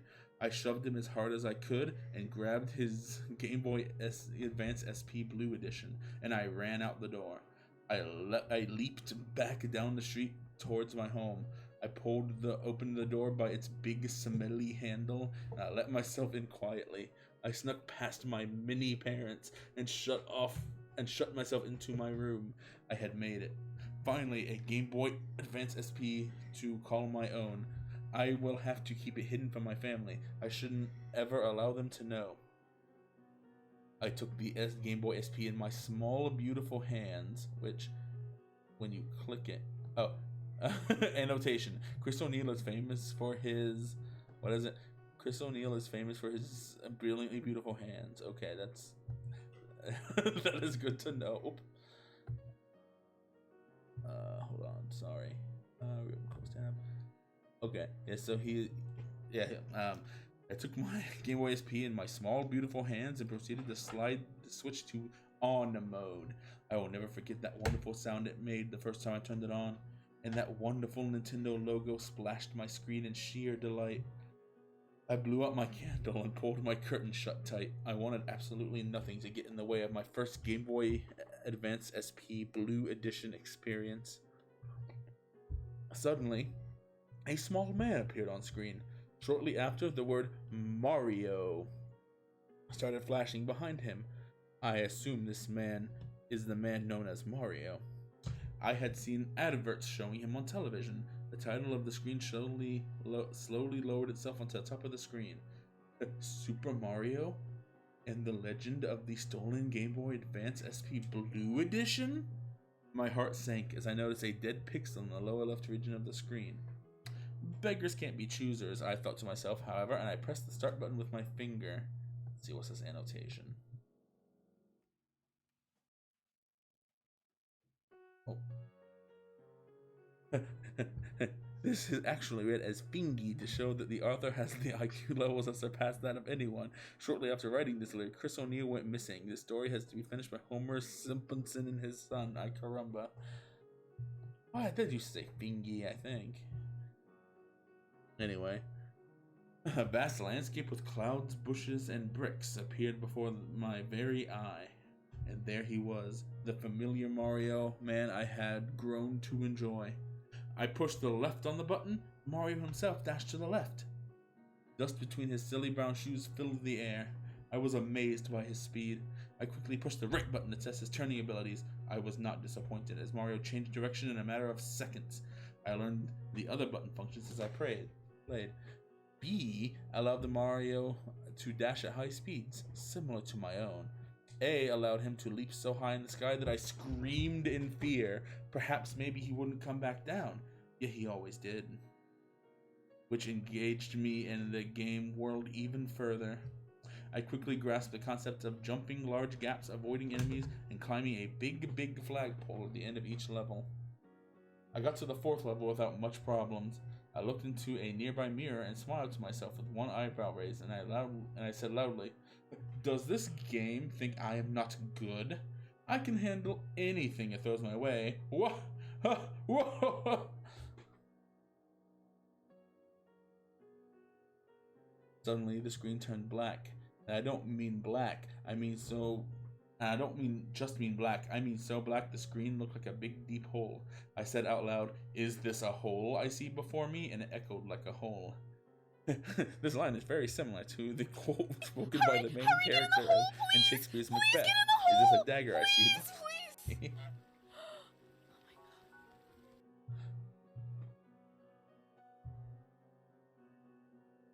Okay. I wiped a large chunk of sweat from my flopping brow. That was weird, I thought in a big bubble text next to my head.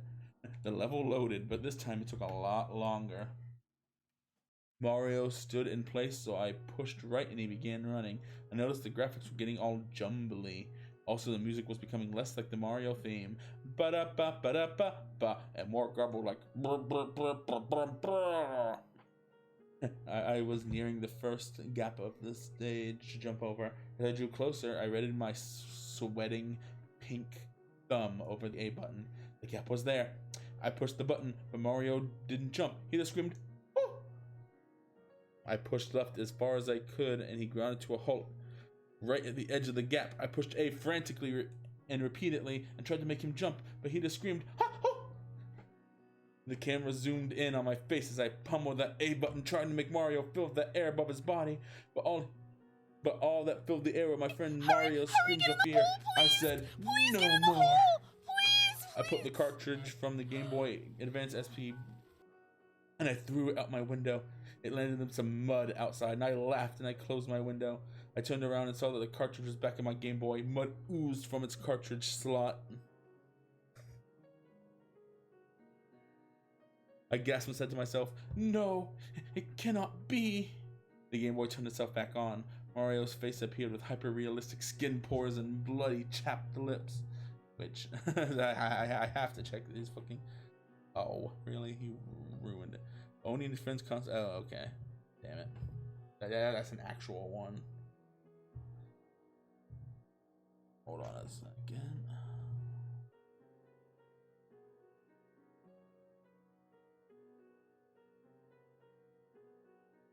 He spoke softly. "You stole me from my human. Now I, Mario of Nintendo of America Incorporated, curse you forever."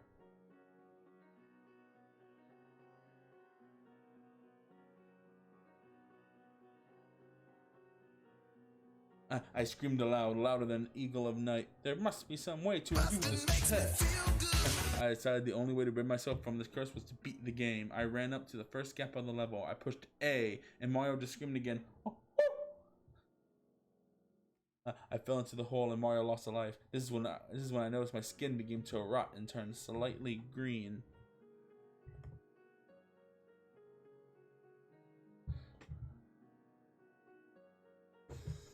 "What on earth is happening, Mario?" I asked Mario.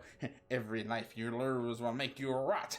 I asked, "How can I beat the game with only screams? I cannot jump gaps by screaming." "Fuck you," Mario said quietly. I screamed, "Whoa!" I decided not to beat the game in fear of me rotting. I decided that I was going to do the right thing. I ran out of my room, pushing my feeble mother out of the way in the hallway. I ran down the street to the boy's house. Thunder bellowed and rain pitter-pattered on my crying face. Finally, I reached the house and I leaped to the boy's window and let myself in. The room was dark. "Boy!" I cried out. "Boy, are you there?" I turned on the light switch. As the room lit up, I saw many people dressed in black. They all cried softly. Who the flip are you people?" I asked with tears running down my chinny chin. "We are this boy's family," a woman replied. "I was his mother." She pointed into the center of the room where a small white coffin was suspended over a hole. My heart sank. "Is your boy inside that box?" I asked with an eyebrow raised and a finger on my chin. "Yes, a crazed person broke into our home, ravaged our son, and stole his childhood by killing him." Everything went slow. I dropped to my knees. I held the Game Boy tightly in my clenched fist. Could this be my fault? I asked myself politely.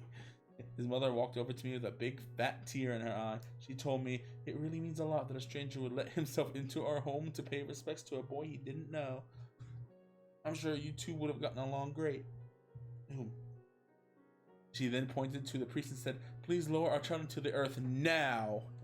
The priest did just that. He pulled on a lever with a shiny red ball on it. The coffin started going down. I shoved the mother from me and I sprinted towards the coffin. I jumped on the coffin and the rope snapped. I began falling into the earth with the child inside. I heard the screams from his family echoing above. I pried open the coffin as we fell and I shoved the Game Boy into his tiny cold mouth. "Free me of this cursed child!" I screamed at the top of my head. I noticed that we weren't hitting the bottom, and that the darkness in this hole reminded me of the dark I saw on the Game Boy. Could this be what I saw before? From the darkness, a floating black and white head of Mario appeared. He said to me, "In this hole, you should fall with the dead body of a child." Wah! And then he gulpsy and blurred away. "That's what I get for stealing, I guess," I said as I shrugged.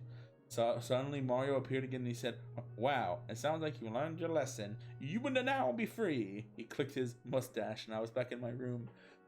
I looked over on my bed and the Game Boy Advance SP Blue Edition was gone. My mother opened the door and she said, "My son, my beautiful son, I make you eggs on toast." And she threw it on my bed and lifted a smile on my face. I realized maybe stealing not okay. I looked to the sky and I said, "Thank you, Mario," inside Game Boy. Everything would be alright, and although the child remained permanently dead, his mother could always play his Game Boy SP Advanced Blue Edition to remember him by. Thanks to me.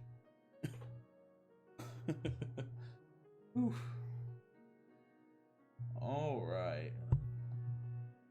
Oh, dang it. I accidentally closed it twice.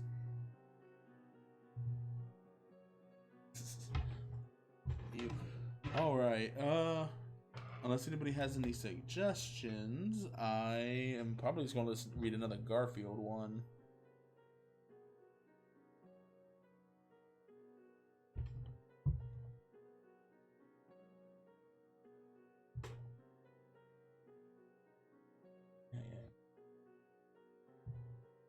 Those Garfield ones are long, but like, whew, it's a real masterpiece of stuff.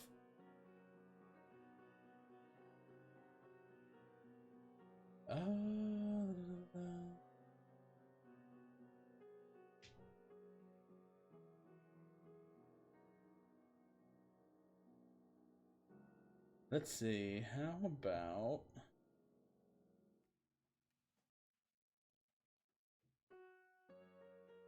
I had one in mind.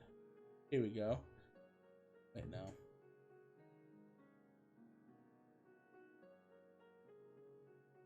You know what? It's about Thanksgiving, which means it's pretty much Christmas. How about a holiday story? Garfield in A Christmas Story universe. You get up there. You go away now.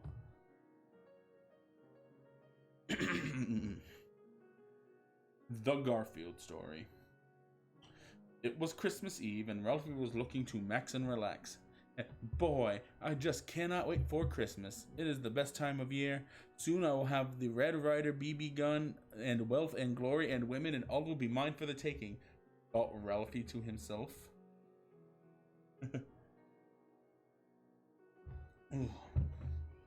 While Ralphie was chilling and dreaming of BB gun conquest, Ralphie's mother came in to check on him.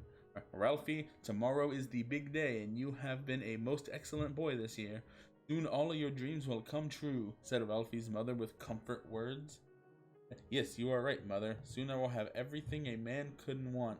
The Red Ryder BB gun. With it, the world will be my clam. Ralphie responded as he lounged back in his smoking jacket and took a sip of his Ovaltine. Christmas is not all about the Red Ryder BB gun. It is also about family, friends, and being together with loved ones, scolded Ralphie's mother with teachings. Do not be lecturing me, woman. The Red Ryder BB gun is the means and the ends, the alpha and the omega, Ralphie responded with fury.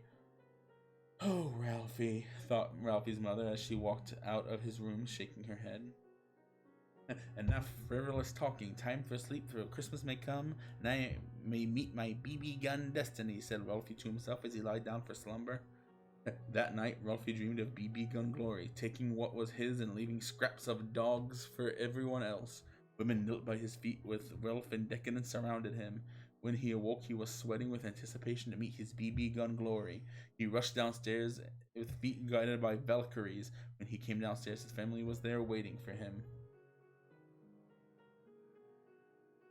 Excellent, the time has come. Let the games begin, said Ralphie as he sat down to open his destiny. Ralphie tore through presents like tiger tearing through fresh lobster, but time and again he was met with disappointment. Clothes, socks, and toys for mere children, not the item of desire that he so sought with eagerness. The gravest of insults came with next present. It contained pink bunny pajamas. What is this foolishness? Roared Ralphie with indignity. Oh, how adorable. You must try it on, said Ralphie's mother with encouragement. I would rather try on hatful of mustard, said Ralphie said with disgust. Ralphie, you will not open another present until you try this on, commanded Ralphie's father with orders. So be it, said Ralphie as he walked upstairs to try on his pink bunny pajamas. Ralphie changed as he thought to himself how the Red Ryder BB gun would make this all worthwhile. Once I get my Red Ryder BB gun, I will repay this humiliation tenfold, Ralphie thought to himself with content. After Ralphie changed to his pink bunny pajamas, he came downstairs to the delight of his mother and the mockings of his brother. Ha ha! You are a pink bunny, said Randy with a mocking. Dance for me, boy. Do the bunny dance. Dance for me, boy. Do the bunny dance, said Ralphie's mother with a mad smile on her face. Ralphie swallowed his considerable pride and hopped like a bunny as he was supposed to be. Hop, hop, hop, hop, hop, hop, said Ralphie as he hopped, fire of rage burning inside him. Exclaimed Ralphie's family with joyous mocking as they watched Ralphie hop. Please, may I stop? Cried out Ralphie with tears of humiliation in his eyes. Very well, go up and change. We will open the rest of your presents, Ralphie's father said with mercy. Ralphie rushed upstairs like Speeding Hurricane and faster than 3 nanoseconds was back in normal clothes and heading downstairs. Looks like you only have one present? Or looks like you only have one present left, said Ralphie's father, pointing to the corner of the room where one lone box stood. It was long and rectangular and intrigued Ralphie. Ralphie rushed to it with opening intent and tore open the wrapper with ferocity of an owl, but the revelation of the opening would shatter his heart. For what he saw shocked his mind and crushed his spirits. A George Foreman grill! He cried out in despair. Yes, now you can grill burgers at faster than light speeds with a minimum of mess, said Ralphie's mother proudly. There comes a day when every boy must enter manhood and get his own George Foreman grill, said Ralphie's mother with fact. The rage of anger and the boil of blood filled Ralphie's body, and he could no longer control the fury. No! Cried out Ralphie as he picked up a grill and smashed it on his knee. In a fit of rage, Ralphie went down to the basement to a satanic shrine to perform profane rituals. Mighty Lucifer, grant me the power to seek revenge and take all of the Red Ryder BB guns I desire, requested Ralphie with a darkness. Very well, boomed a voice from the shrine. I will make you my avatar on Earth, and you will bring hell to it, said the voice as it infused Ralphie with unholy power. Dark power of evil overcame Ralphie as he turned from Ralphie, 9-year-old boy, to Ralphie, Lord of Darkness. In his hand was flaming Red Ryder BB gun, which he can administer his terrible vengeance with. As his transformation completed, Ralphie's parents and brother entered the basement to see what the commotion was about. Ralphie, Ralphie, what are you doing? Asked Ralphie's mother. Silent, woman. You no longer have any hold over me, Ralphie boomed with evil hell voice. Ralphie, stop this nonsense at once, scolded Ralphie's father with discipline. Fool, I am the new lord of this house, and from it I will conquer Earth with hellfire, Ralphie declared with evil as he summoned a Balor to capture his former family. Meanwhile, in the hardest nightclub in the big city, Garfield was sitting sipping with champagne and eating lasagna as sexy ladies sat around him and laughed at his jokes. And that is why the puppy got arrested for larceny. Joked Garfield with punchlines. Oh, Garfield, you were so witty, laughed sexy ladies with sides splitting.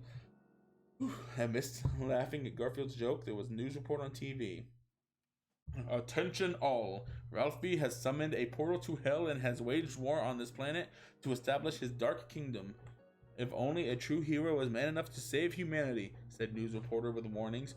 Outrageous, said Garfield roared, as he crushed champagne glass in his hand. Oh, Garfield, must you go again? Can't you not stay and tell us more hilarity and pleasure of the manly body? Sexy ladies asked with pining. Sorry, my sexy sweets. There is a lad who needs punishing, said Garfield as he stood up for leaving. Ralphie, you have been a naughty boy, and now you are going to be getting a stocking full of lead, Garfield said, chilly as he loaded his Desert Eagle. Garfield strode outside where his red Corvette was waiting, in the distance where Ralphie's house once was. He saw a spiraling tower of darkness surrounded by flames and fire. Ralphie, I have a special Christmas present for you. 2 orders of fist wrapped in pain, Garfield said as he hopped into his red Corvette. Garfield drove at cutting speeds to battle the forces of darkness. As Garfield drove by, he saw demonic servants of Ralphie stealing Red Ryder BB guns from a toy store. No, it's Garfield! Cried out the demons and the fiends in terror. Beams of fire into the abyss of my fist, Garfield said as he punched the demons with a hurricane of punches, sending them back to their hellhole. There is your return trip home courtesy of death, Garfield said with coolness as he leapt back into a red Corvette for driving. As Garfield drove closer to Ralphie's Tower of Darkness, scenery began to change to fiery hellscape. Trees darkened and twisted to dead husks and sky filled with fire and ash. Ralphie, you will pay for what you have done to the environment, Garfield said. Hi, John. It's what I do. Garfield finally arrived at the tower gates, guarded by 2 giant bull demons. One wielded a mace, and the other a giant axe. Oh man, I'm out of voices. No one may enter the domain of Lord Ralphie, bellowed the bull demons. I have no time for bull, Garfield said as he took out his Desert Eagle. Garfield with one bullet shot one bull demon in his head, and it ricocheted off the gate and into the other bull demon's head, killing them both. Bullseye, Garfield said with slick style as he holstered his Desert Eagle. Upon Bull Demon's defeat, Garfield kicked down the gates with manly foot and entered the Tower of Ralphie. In the lobby, Garfield saw statues and mosaics of Ralphie with his beloved Red Ryder BB gun, as well as fountains of lava and blood. Ralphie, Santa Claus is off duty, and the only slaying being done tonight will be to you, Garfield said as he walked into lobby. In the center of lobby, Garfield saw an elevator to the top of the tower. The elevator to hell leads up, Garfield pondered with philosophy as he entered the elevator and pressed up. The elevator shot up like a steam train powered by gas and brought Garfield to Ralphie's throne room. When reaching destination, Garfield saw Ralphie sitting upon a throne of bone and dressed in dark metal armor with spikes. Damn it. Behind him was a portal to hell, where he summoned his demonic armies of chaos. Next to him was his family locked in a cage of hanging over a pit of lava. Garfield, I should have known you would try to interfere with my plans, but it is of no use. The very power of hell is mine to command. Ralphie spoke with mocking words. Ralphie, you have been bad. Now it is time for corporal punishing, said Garfield as he cracked his knuckles. The only punishing that will be done here, will be from me, to this world. I have suffered enough indignities. The earth will pay for denying me my Red Ryder BB gun.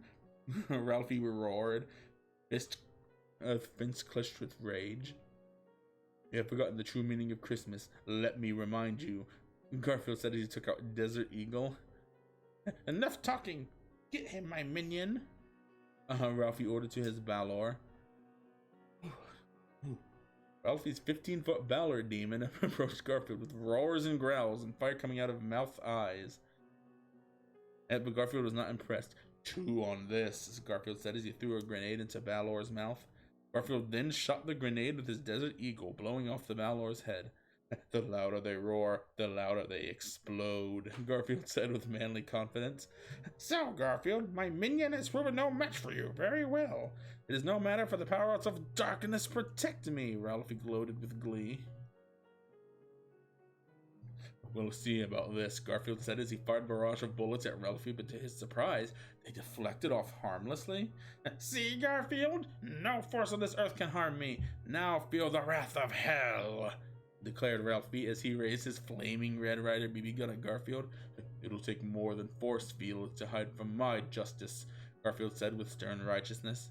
Garfield took out from his pocket a silver bullet blessed by Saint Michael and Santa Claus and loaded it into his Desert Eagle. If you love hell so much, why not move there permanently, said Garfield as he shot the silver bullet. The bullet soared and broke through Ralphie's dark barrier and bore into his chest. No! Cried out Ralphie in pain as he fell back into his own hell portal. Getting sucked in, the portal then exploded, leaving him no escape.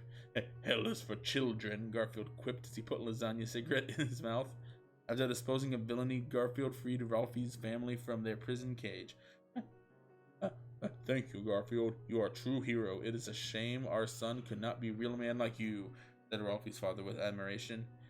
Yay, Garfield, shouted Randy with joy of seeing his hero. Garfield, you have done us and the world a great favor today. I would like to thank you in private, said Ralphie's mother, rubbing Garfield's manly biceps. Well, sure thing, my holiday honey. I have a special present for you that needs unwrapping, said Garfield said, pointing down to his pants. I like how the dad's just cool with this. Very well, Garfield. Let us go and celebrate the season the way we were meant to, said Ralphie's mother as she led Garfield to the bedroom. As they walked, Ralphie's father and Randy gave Garfield a thumbs up. Oh, he is cool with this shit, I guess. When they arrived at the bedroom, Ralphie's mother laid down on bed. Garfield, give me pleasure like Santa Claus gives out presents with generosity and enthusiasm, said Ralphie's mother with wanting. Very well, my Christmas cutie. I'll climb down your chimney and make you sing carols, Garfield said with a wink as he let down his pants for a pleasure party. Garfield, you know just what to say to warm a woman on a cold winter night, said Ralphie's mother with swooning. You know it, babe. I have candy cane that needs licking, and its flavor never runs out, Garfield said as he unleashed his man staff. I have been a good girl this year. Please give me what I deserve, said Ralphie's mother as she undid her clothes. I am going to stuff your stocking with loving, said Garfield, as he was climbed on Ralphie's mother and rode her like a one-horse open sleigh. Garfield rode Ralphie's mother with force and power, bringing her higher than Santa's sleigh and making her feel joy like she never felt. Through his loving, her heart and body filled with holiday spirit, and they made it love like warm eggnog, sweet, thick, and intoxicating. The end? Author's note. I would like to wish everyone belated happy holidays. Stay safe and do not send I eat, John. It's what I do. Ooh. I'm trying to remember. I don't know if I want to imagine Ralphie's mother getting fucked by Garfield out of all women. But I don't remember if Ralphie has a hot mom or like an ugly mom. Ugh, shit. All right. I think that's it for what I have listed. Does anybody have any requests?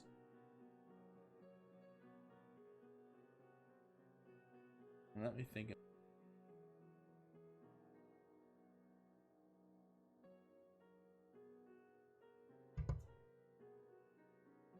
Okay, if nobody has any requests, I might just. Normally I stream for about 2 hours anyway. Like I definitely wouldn't mind, but I don't know.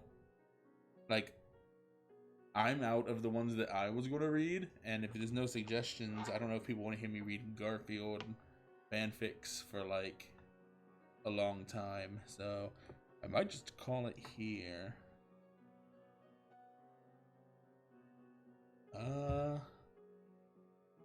Screw it. I will just call it here. It's been 2 hours. Thanks everybody for coming, and I'm going to raid.